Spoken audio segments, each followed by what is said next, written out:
आज हम लोग फिर से जुड़ चुके हैं अपने YouTube चैनल पे।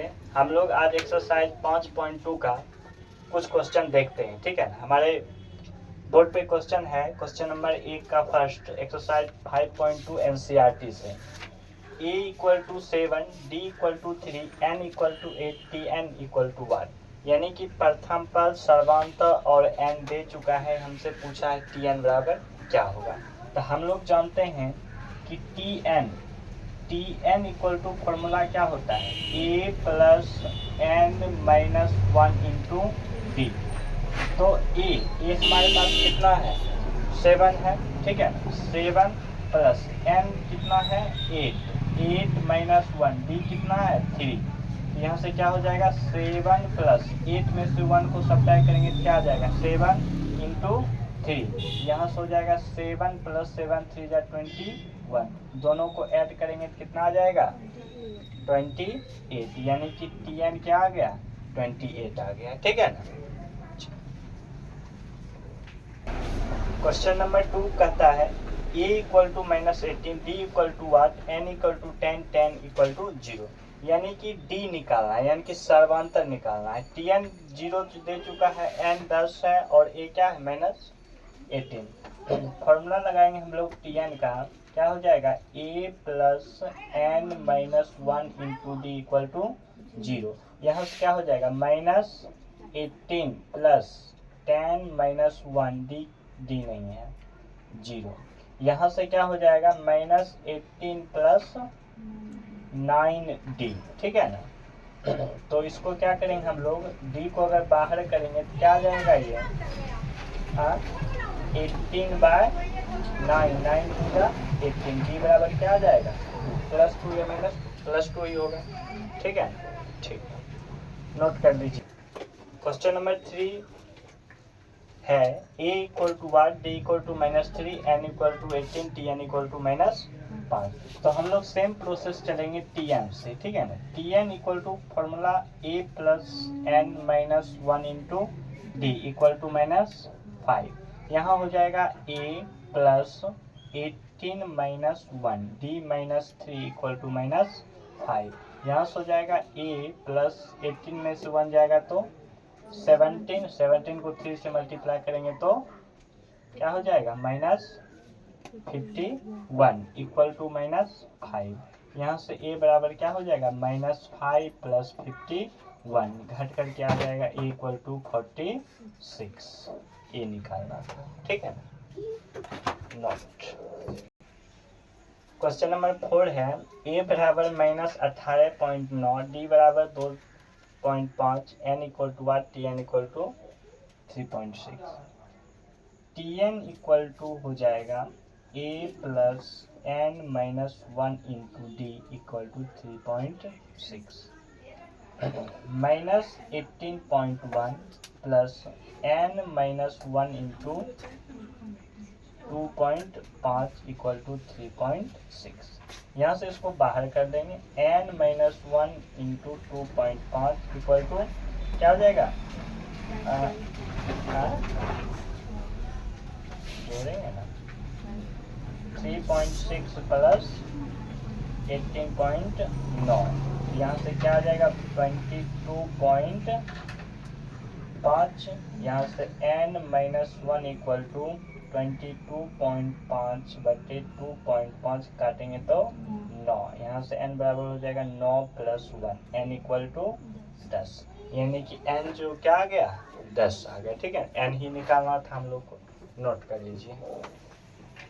क्वेश्चन नंबर 1 का लास्ट है 5 नंबर क्वेश्चन।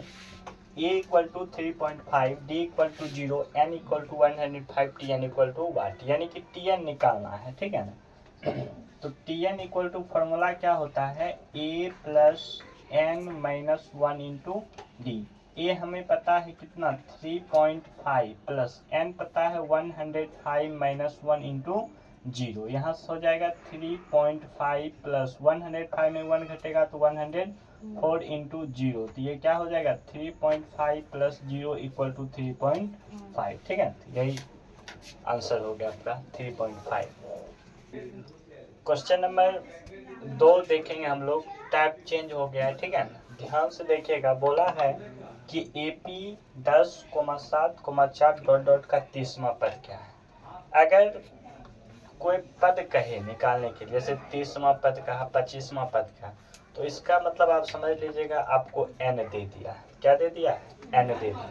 अगर कह दे कौन सा पद है, ठीक है, कौन सा पद कह के कोई नंबर दे दे, तो हम लोग को समझ लेना है कि हमको Tn इक्वल टू वो नंबर दिया हुआ। अगर कह दे कि 30वां पद 25वां पद दिया हुआ है, तो यानी कि वो n दिया हुआ, ठीक है। यानी कि यहाँ जो हो जाएगा ए यानी कि प्रथम पद क्या हो जाएगा? 10 हो जाएगा। डी जिसको हम लोग क्या कहते हैं? सार्वंतर कहते हैं। उसका फॉर्मूला क्या होता है? A2 माइनस A1, तो A2 हो जाएगा 7 माइनस 10, सब्ट्रैक्ट करके कितना आ जाएगा? -3 आ जाएगा। उसके बाद n की बात किया जाएगा तो वो क्या आपको दे दिया है? 30। अब Tn हम लोग निकालेंगे। Tn इक्वल टू फॉर्मूला होगा A plus n minus 1 into D. A निकाल लिए हम लोग 10 प्लस n मालूम हो चुका है 30 माइनस 1, डी कितना है? -3। यहाँ से हो जाएगा 10 प्लस 30 में 1 घटाएंगे तो 29 इंटू -3, तो मल्टीप्लाई करेंगे तो कितना आ जाएगा? 186।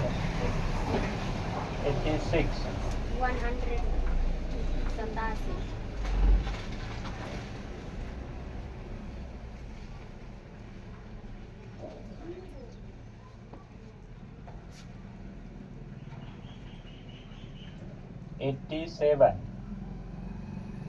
सब्ट्रैक्ट करेंगे तो कितना आ जाएगा? -76, ठीक है।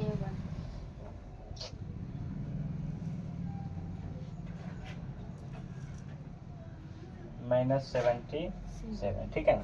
तो 4 ऑप्शन दिया हो, उस चारों ऑप्शन में कोई एक ऑप्शन होगा -77, आप लोग टिक लगा लीजिएगा, ठीक है, नोट कर लीजिए। क्वेश्चन नंबर 2 कह रहा है AP -3, -1/2, 2 डॉट का 11वां पद क्या है। उसी तरह से हम लोग निकालेंगे प्रथम पद A इक्वल टू हो जाएगा -3, D इक्वल टू हो जाएगा A2 माइनस A1, A2 हो जाएगा -1/2, और ये -3 है तो माइनस क्या हो जाएगा? +3/1। एलसीएम लेंगे 2 1 का क्या आ जाएगा? 2। यहाँ क्या हो जाएगा? -1 प्लस 6, सब्ट्रैक्ट करेंगे तो क्या आ जाएगा? 5/2, ठीक है। अब 11वां पद कहा तो यानी कि n इक्वल टू क्या हो जाएगा? 11।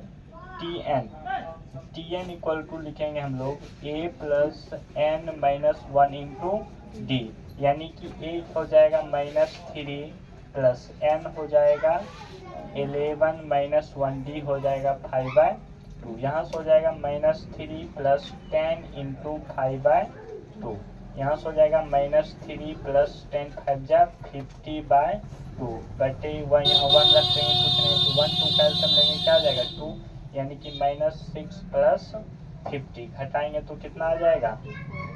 -44/2 काट देंगे तो 22 आ जाएगा, यानी कि -22, यानी कि Tn क्या आ गया? -22, ठीक है, माइनस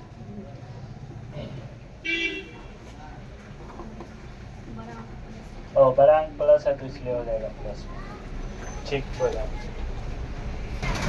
क्वेश्चन नंबर 3 पे हम लोग आ चुके हैं, ठीक है। यहाँ पे क्या बोला है कि खाली स्थान को भरे, यानी कि रिक्त स्थान को भरे। अब हम लोग बच्चे तो है नहीं कि खाली स्थान बोला है और कुछ भी भर देंगे आंसर दे करके। यहाँ जो है इसमें हमको सॉल्व करना पड़ेगा।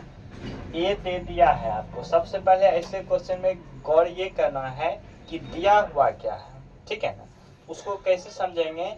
तो जैसे ये T1 हो गया, ये T2 हो गया, ये T3 हो गया, ऐसे अगर बोलेंगे तो A1 A2 A3, ठीक है। तो A दे दिया है, E इक्वल टू कितना दे दिया है आपको? 2 दे दिया है। A2 नहीं दिया हुआ, A3 दिया हुआ, यानी कि A3 को ही हम लोग क्या कहते हैं? T3 भी कहते हैं। तो A3 लिखे या T3 लिखे, बात क्या आएगा? सेम ही आएगा, ठीक है ना। तो हम T3 लिख देते हैं, ठीक है ना। यानी कि T3 इक्वल टू क्या दे दिया है? 26। T3 यानी कि जो भी दिया रहेगा उससे हम लोग एक कम लेते हैं। जैसे T3 दिया हुआ है या A3 दिया है, क्या हम लेंगे? a plus 2d equal to 26। अब देखिए हम a इक्वल टू 2 हमको पहले से ही दे चुका है, तो हम लोग यहाँ a की जगह पे क्या लिखेंगे, 2 प्लस 2d इक्वल टू 26। यहाँ से 2d को बाहर कर लेंगे, आ जाएगा 26/2। 13 टू जा क्या होता है, 26 होता है ना, 13 टू जा 26। डी इक्वल टू क्या आ गया, 13। डी इक्वल टू क्या आ गया, 13 आ गया। क्या हो गया,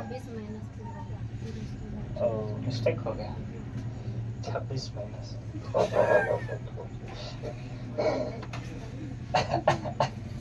कोई बात नहीं।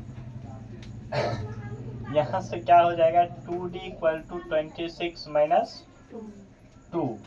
2d इक्वल टू कितना आ जाएगा, 24। यहाँ से d इक्वल टू हो जाएगा 24/2, यानी कि क्या आ जाएगा, 12। d इक्वल टू क्या आ गया, 12। यानी कि d इक्वल टू 12 आ गया है।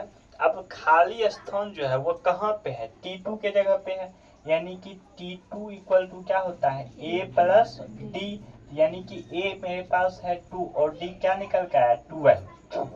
12 टू कितना हो जाएगा, 14 हो जाएगा। यानी कि ये जो डब्बा है बना हुआ वो क्या लिखा जाएगा, 14 लिखा जाएगा। ठीक है ना, नोट।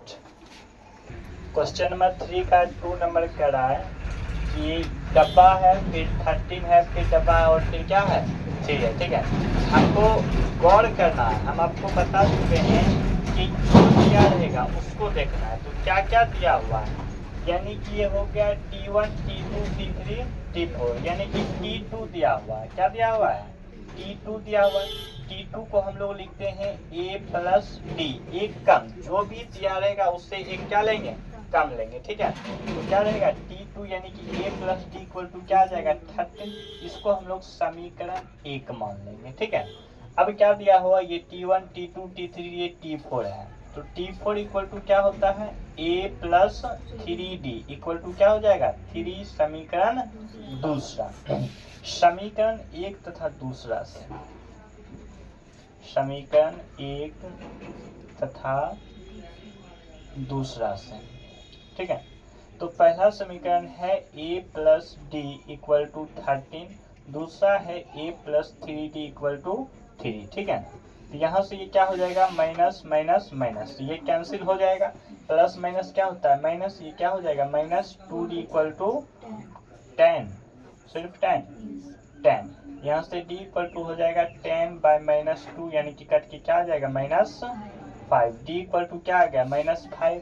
अब a तो a नहीं, d आ गया। ठीक है ना, तो d का मान समीकरण 1 में रख देंगे, d का मान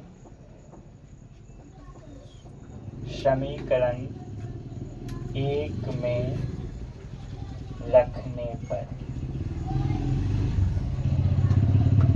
समीकरण 1 क्या है, a plus d equal to 13, यानी कि a plus minus 5 equal to 13। यहाँ से a बराबर क्या हो जाएगा, 13 प्लस 5 हो जाएगा ना, दोनों जोड़ कितना आ जाएगा, 18, यानी कि a भी पता चल गया और d भी पता चल गया। अब देखिए क्या हुआ, यहाँ a तो आ गया क्या, 18। ठीक है ना, T2 T3, यानी कि T3 इक्वल टू क्या हो जाएगा, a प्लस 2d, यानी कि a आ गया है 18 प्लस 2 इंटू d क्या है, -5, यानी कि 18 प्लस -10, 18 में 10 जाएगा तो 8, यानी कि ये क्या आ गया, 8 आ गया। ठीक है ना, तो यही निकालने का, इसी तरह से क्वेश्चन नंबर 3 पूरा बनेगा। ठीक है, आप लोग अच्छे से इसको बना लीजिए, हम लोग फिर नेक्स्ट वीडियो में मिलेंगे। फिलहाल के लिए बाय।